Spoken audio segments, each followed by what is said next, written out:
Northumberland, 1945. The camp library doors opened to reveal wooden tables stacked with newspapers, British dailies arranged in neat rows, ink still fresh from morning delivery. The air suddenly thick with something close to fear. Through the crowded room, German prisoners froze mid-conversation, staring at publications that had appeared during breakfast. They had been told what to expect from British press. State-controlled propaganda, carefully sanitized news, information filtered through government censors to present only what authorities wanted them to know. What they found in those newspapers instead made every breath in the room stop. Headlines reporting British military failures openly. Parliamentary debates criticising Churchill's government printed verbatim. Letters to editors questioning war policy published without apparent censorship. For a moment, 200 men stood paralysed. Everything they had been taught about democratic press freedom, about how Western nations controlled information just as tightly as Germany did, about how all governments manipulated truth, was about to be tested against something they never expected. Actual press freedom. If you've made it this far, you're exactly the kind of person who keeps history alive. So do me one favour. Tap like so this story isn't buried.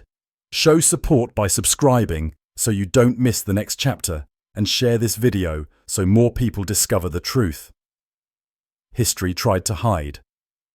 The journey to this moment had begun 8 weeks earlier on a frigid morning in the Ardennes. Werner Schmidt stood among 180 men in a makeshift prisoner compound near Bastogne, his artillery officer uniform still showing mud from the gun position overrun during the Battle of the Bulge. He was 29, a battery commander who had fought from Poland to Belgium across 5 years of war. Around him, panzer crews, assault infantry, signal personnel, even a press officer from Goebbels' propaganda ministry who had been embedded with the offensive, all captured as the German winter attack collapsed under Allied counteroffensive. They had expected brutal treatment, probably summary execution. The propaganda had been explicit. The British were vengeful victors, experts at dressing cruelty in civilized veneer, skilled at psychological torture disguised as legal process. Instead, they received field medical care, adequate rations, and transport to Britain in conditions that, while harsh, followed international conventions. The Channel crossing was brutal, but not deliberately cruel. Cold that penetrated to bone, seasickness that left men hollow, darkness broken only by destroyer escorts. Men sat in silence, some praying, others lost in thoughts about families they might never embrace again. Still others trying to steel themselves mentally for whatever sophisticated torment awaited them in England.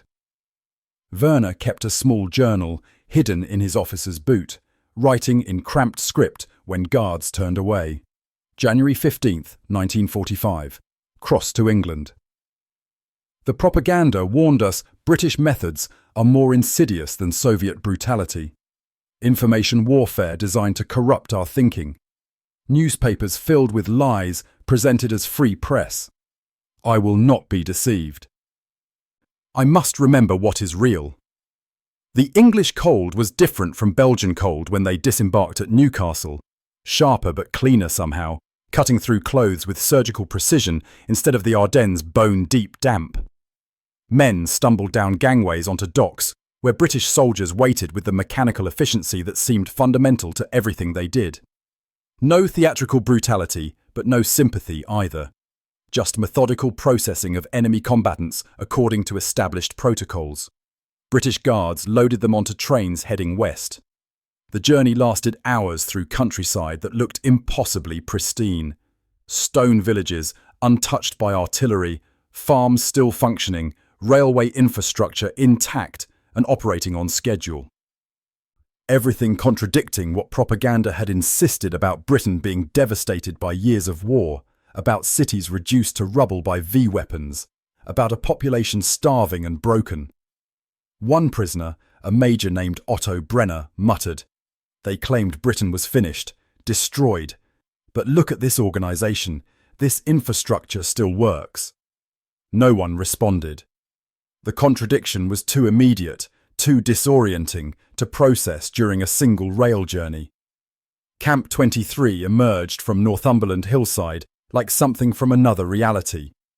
Rows of prefabricated huts arranged in geometric precision, perimeter fencing that enclosed without menacing, guard towers manned by soldiers who looked more weary than hostile. The camp commandant was a British colonel named James Patterson, a career officer with a degree in political philosophy from Cambridge who spoke excellent German from diplomatic postings in Berlin during the 1930s. He stood outside the administration building as lorries delivered their cargo, his posture formal but not aggressive. "You will be treated according to Geneva Convention standards," he said in German that required no interpreter. His pronunciation was precise, his syntax flawless. "You will work on local farms, you will be fed according to established rations, you will be housed appropriately. We have one additional facility that most camps provide." Access to British newspapers. Daily delivery. The Times, Manchester Guardian, Daily Telegraph. News that Parliament cannot censor. Information is not a privilege to be restricted. It is a democratic right. The German prisoners stood in formation. Northumberland whined, slicing through inadequate uniforms, trying to comprehend what he meant. Access to British newspapers. This had to be the psychological warfare they'd been warned about. British propaganda printed on paper instead of broadcast over airwaves. Sophisticated lies disguised as independent journalism. The trap seemed obvious, or so they thought. Colonel Patterson dismissed them to barracks. The huts were austere but functional. Wooden bunks, wool blankets, coal stoves for warmth, windows with actual glass, and in each barracks, common room, stacked on a table against the wall, newspapers, British dailies from London and regional cities. Nothing extraordinary, but their presence dominated the space like unexploded ordnance that might detonate at any moment. "Don't read them," an older prisoner, Oberleutnant Friedrich Kessler, warned immediately.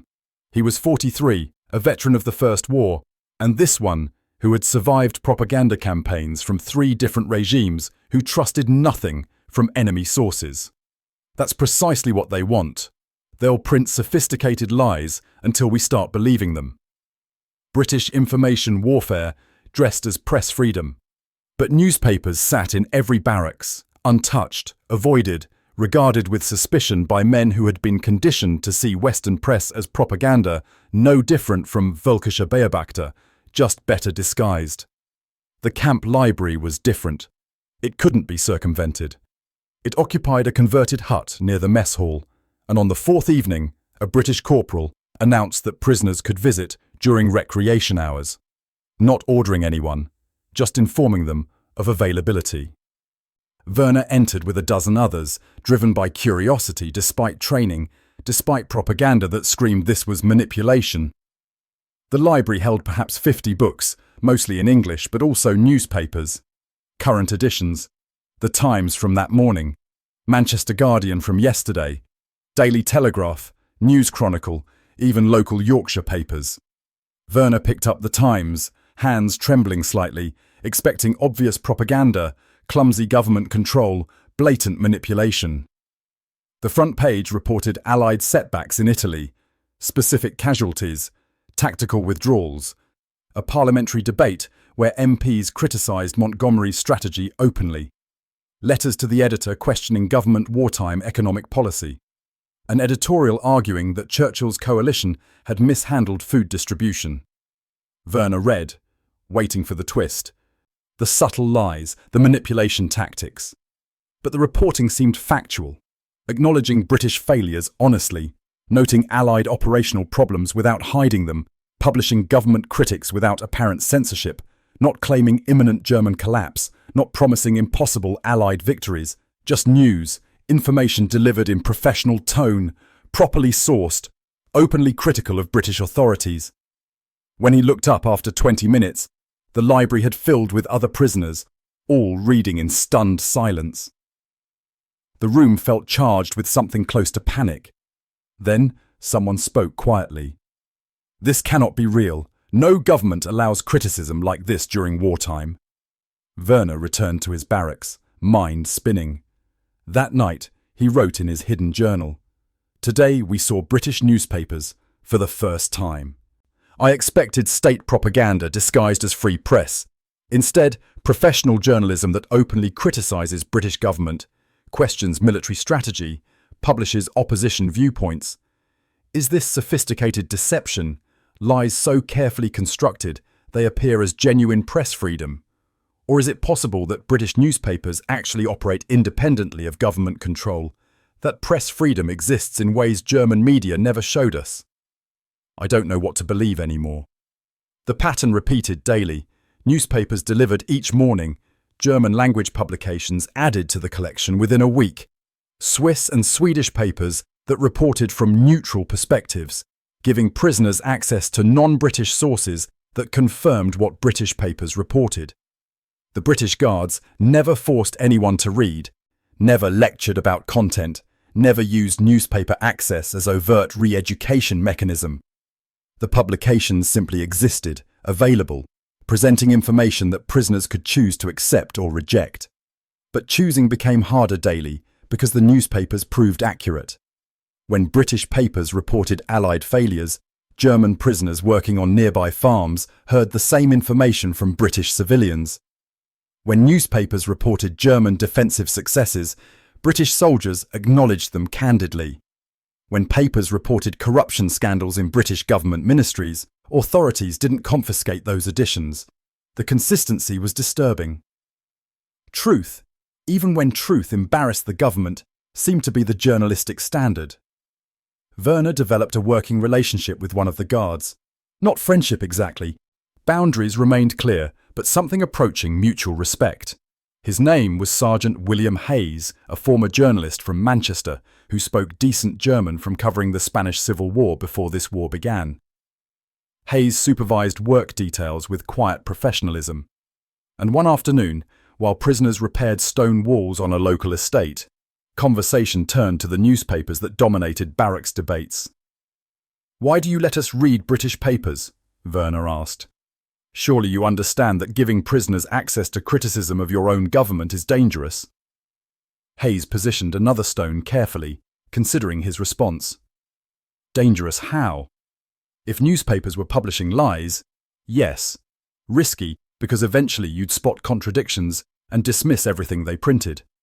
But British papers publish facts, including uncomfortable facts about our own government. So the risk isn't that you'll read lies, it's that you'll read truth and have to reconcile it with what you were told about how democracies function. He paused, adjusting the stone's angle. German papers say British press is government-controlled propaganda. British papers themselves criticise the government daily. The difference is, you can now read both perspectives and determine for yourself which system actually allows press freedom. We're not afraid of criticism. We're confident that when people have access to genuine journalism, they'll recognise it. This conversation planted seeds that grew through the following weeks. Werner began reading more systematically, comparing British newspaper coverage to what German papers had told him before capture. And disturbing patterns emerged. British papers had reported the July bomb plot against Hitler extensively, including analysing its political implications. German papers had mentioned it briefly, dismissing conspirators as traitors. British papers discussed Allied operational failures openly, the Arnhem disaster, setbacks in Italy, logistics problems. German papers had claimed endless German victories, even while Germany lost ground steadily. British papers published letters criticising rationing policy, food distribution, housing shortages. German papers had never published citizen criticism of government policy. The transformation didn't happen uniformly.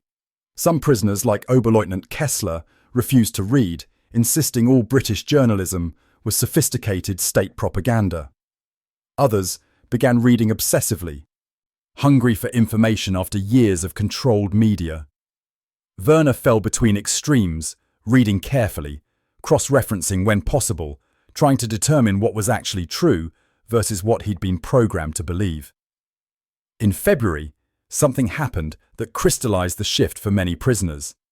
The Manchester Guardian published an extensive investigation into British POW camp conditions, interviewing German prisoners anonymously, reporting complaints about inadequate heating, poor food quality in some facilities, instances of guard misconduct.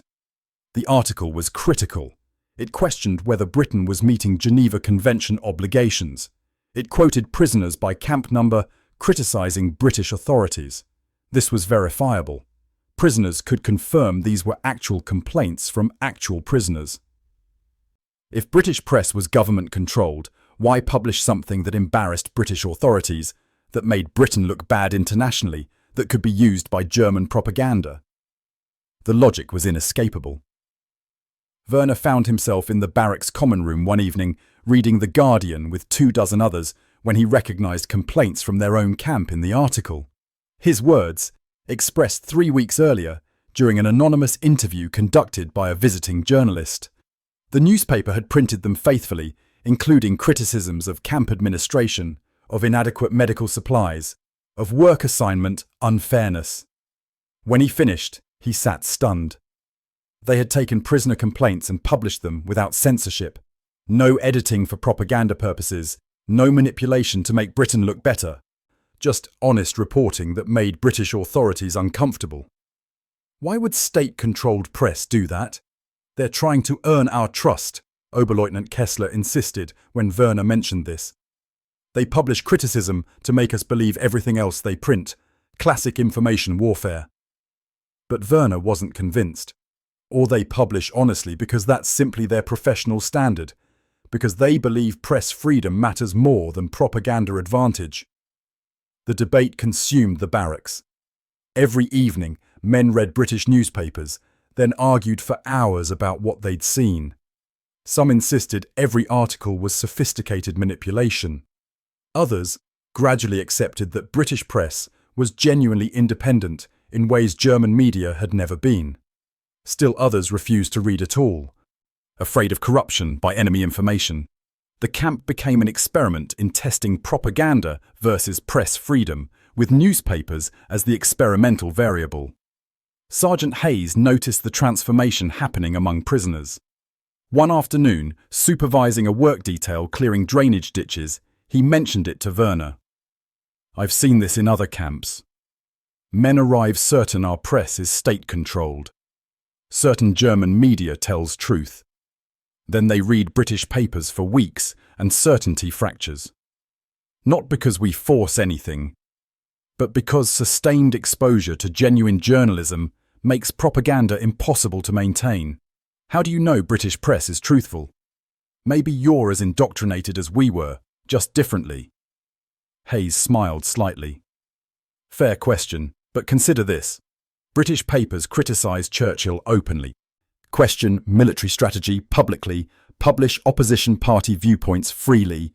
If they were state propaganda, why allow dissent? Why not claim perfect government always? The fact they report accurately when truth is uncomfortable for authorities suggests they report accurately when truth is comfortable too. That's called editorial independence." Werner had no response to this logic. It was precisely the question he'd been wrestling with for weeks. Why would state propaganda undermine its own government? March brought warmer weather and darker news. British newspapers began publishing detailed reports from concentration camps being liberated as Allied forces advanced. Not vague accounts, but specific reporting with locations, survivor testimonies, photographic evidence. The coverage was meticulous, factual, horrifying. Multiple newspapers sent correspondents to camps, different journalists from different publications reporting identical atrocities. The Times, Guardian, Telegraph, all publishing similar accounts with different details that confirmed rather than contradicted each other. Werner read with mounting dread, wanting to dismiss it as Allied propaganda, but unable to ignore the accumulating evidence, the photographs, the testimony, the specificity that propaganda couldn't simply fabricate without being disproven immediately. The barracks divided over this information. Some prisoners insisted it was all lies, that camps were labour facilities, that Allied powers were inventing atrocities to justify the war. Others remembered things they'd heard, whispers they'd ignored, and began accepting that something monstrous had happened in Germany's name. The arguments became heated, sometimes violent, until British guards had to restore order. Colonel Patterson called an assembly one cold April morning. Rain fell across the compound, turning everything grey and sombre. German prisoners stood in formation, breath visible despite approaching spring, while Patterson stood on a platform with his translator. "You've been reading British newspapers for 3 months now," he said in German. "Some of you accept what you read, some reject it, some remain uncertain. That's expected. You've been exposed to controlled media for years. Recognizing genuine journalism requires time." The prisoners listened, silent but attentive. "I want to address the concentration camp reports specifically because they generate the most conflict. British newspapers are not fabricating these reports. Multiple independent journalists are documenting what our forces discover. Camps where millions were systematically murdered. Gas chambers, mass graves, industrial-scale extermination." His voice remained measured, clinical. "Some of you don't believe this. You think it's Allied propaganda, that independent press is impossible, that all journalism serves government purposes. I understand that impulse. It's easier to believe your nation couldn't commit such crimes than to accept documented evidence." He paused, letting translation complete. "But evidence doesn't depend on what's easier to believe. It simply exists. And as more camps are liberated, as more journalists report independently, the evidence becomes impossible to deny.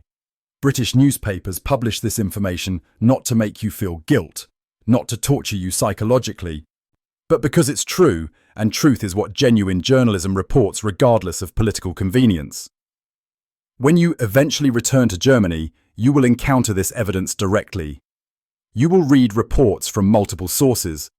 You will see documentation from different journalists. You will hear survivor testimony. And you will have to reconcile what you see with what you believed. The question isn't whether these crimes occurred. The question is what you do with that knowledge." His voice softened slightly. "These are difficult questions, but avoiding them doesn't make them disappear. Press freedom exists precisely for moments like this, when governments commit crimes and independent journalism exposes them." That evening, the barracks was quieter than usual. Men sat on bunks, processing information that couldn't be unread. Werner wrote in his journal, "Today Colonel Patterson told us the concentration camp reports are documented by independent journalists from multiple publications. Part of me still wants to believe it's sophisticated propaganda.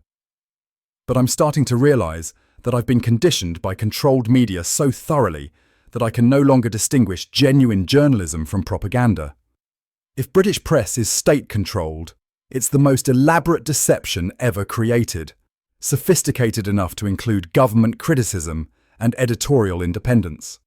Or maybe, just maybe, it's not controlled at all. Maybe press freedom actually exists.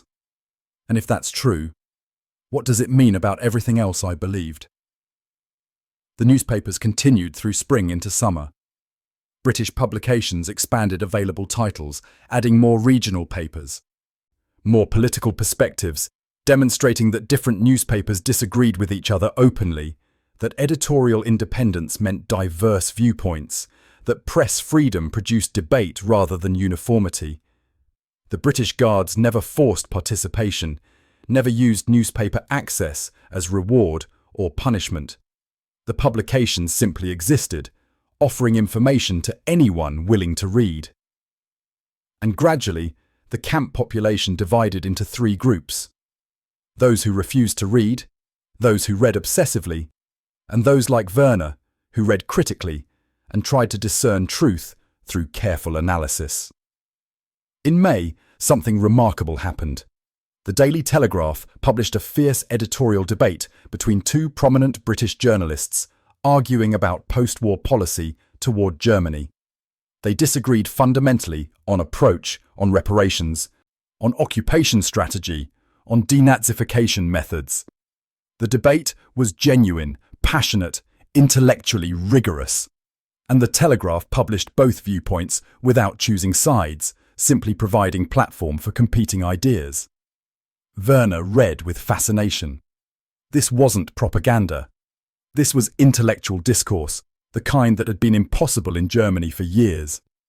These journalists were arguing publicly, disagreeing vehemently with each other in the same newspaper, and British authorities simply allowed it. No one dictated correct positions. No one silenced dissenting views. They just debated, argued, tried to convince through evidence rather than authority. When had German press ever allowed such free exchange? That night, Werner approached Oberleutnant Kessler, the older officer who still insisted everything was manipulation. Read today's Telegraph. Two British journalists arguing opposite positions about Germany's future. Same newspaper publishing both. No editorial control, no propaganda, just debate. How do you explain that if British press is government-controlled? Kessler's face showed the strain of months holding certainty against accumulating doubt. They're trying to confuse us, make us think they value debate, but it's still manipulation, just more sophisticated than we expected. Or, Werner said quietly, they actually do value press freedom, and that's why they're winning. Democracies that allow genuine journalism are stronger than dictatorships that control information. By summer, the transformation was visible across the camp. Men who had arrived certain of German righteousness, certain of British propaganda, certain of media control everywhere, were now questioning everything. The newspapers had done what no interrogation could achieve. They'd made men doubt their certainties by exposing them to sustained, verifiable, independent journalism. Not all prisoners changed, some clung to old beliefs desperately, but many began the painful process of accepting that they'd been systematically deceived for years by controlled media. Sergeant Hayes commented on this transformation during a work detail in June. Newspapers are the most effective re-education tool we have, not because we use them to propagandize, but because we don't. We just provide access to genuine journalism consistently. And genuine journalism has its own power. Propaganda can't survive prolonged exposure to press freedom.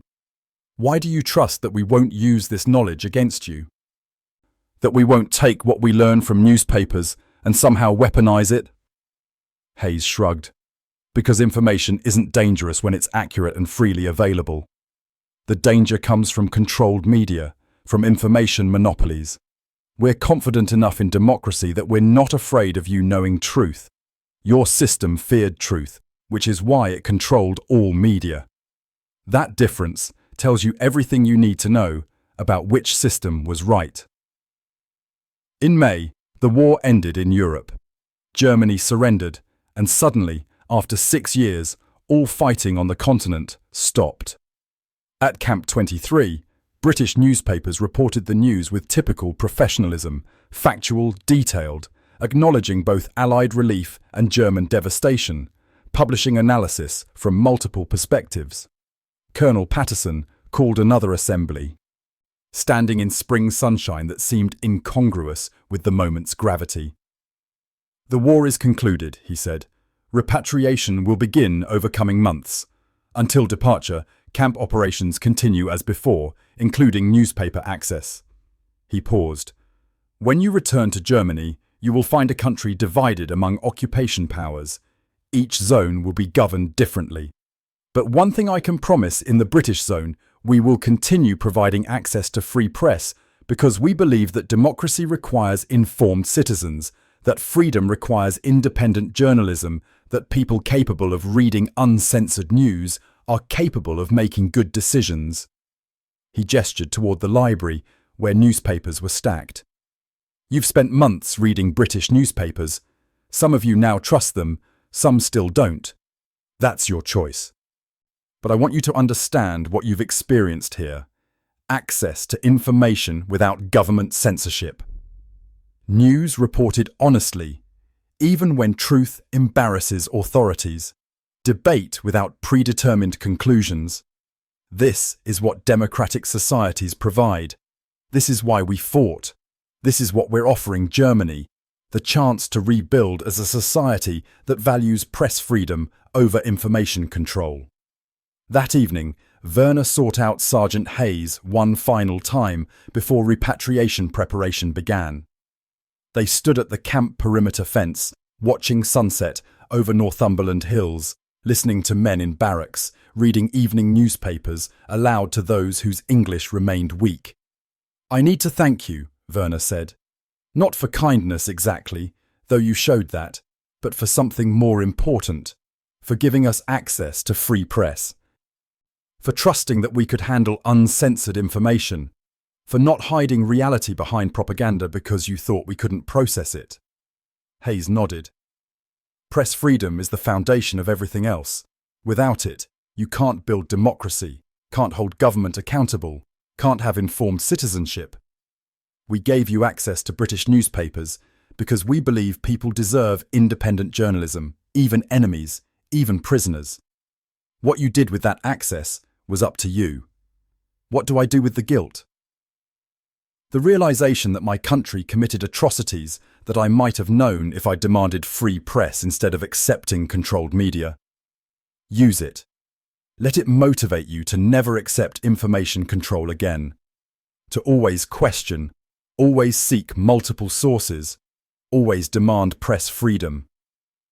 That's how you honor the people who died because others believed propaganda unchallenged." He paused.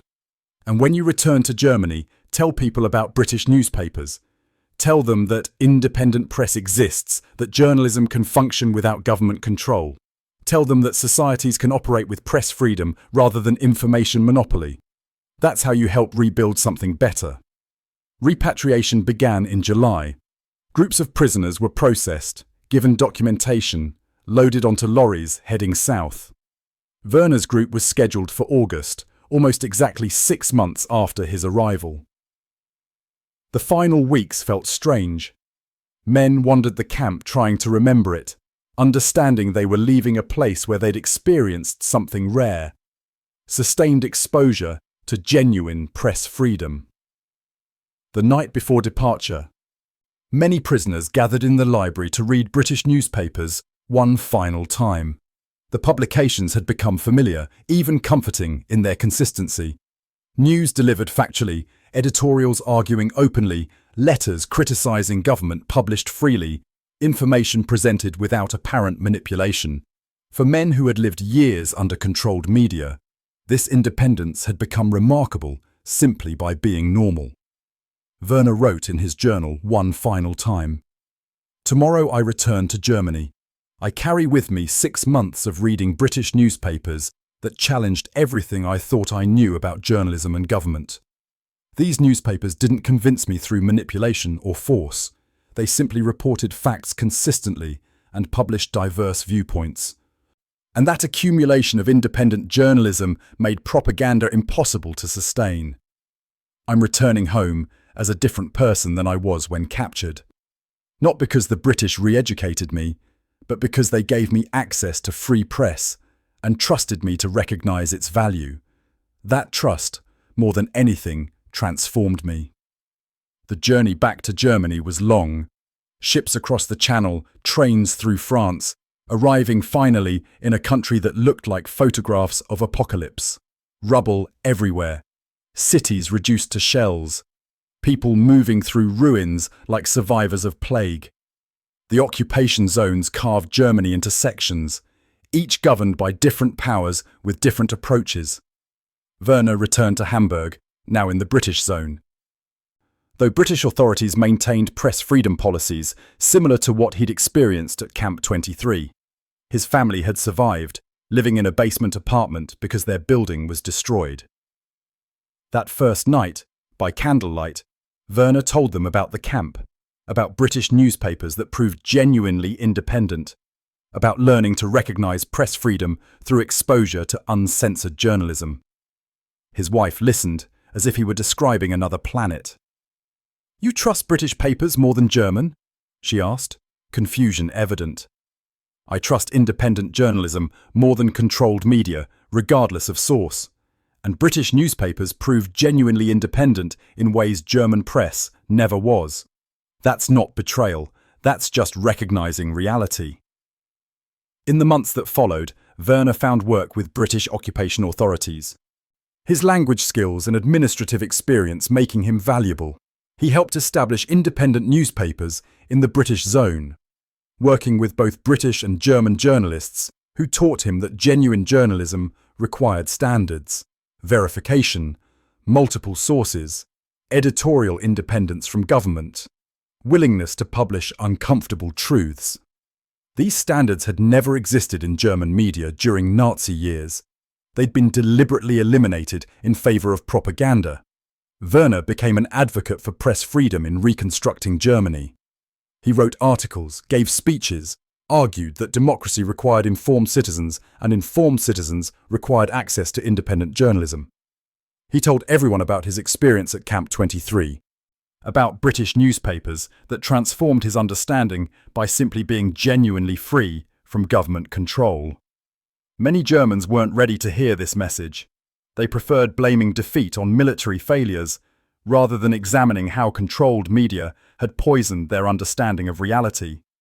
But some listened, and slowly standards for independent journalism began taking root in post-war Germany. Oberleutnant Kessler, who had never trusted British newspapers, returned to Germany still believing all journalism was government-controlled somehow. He struggled in post-war chaos, unable to adapt, unable to accept that the world he'd believed in was built on information control.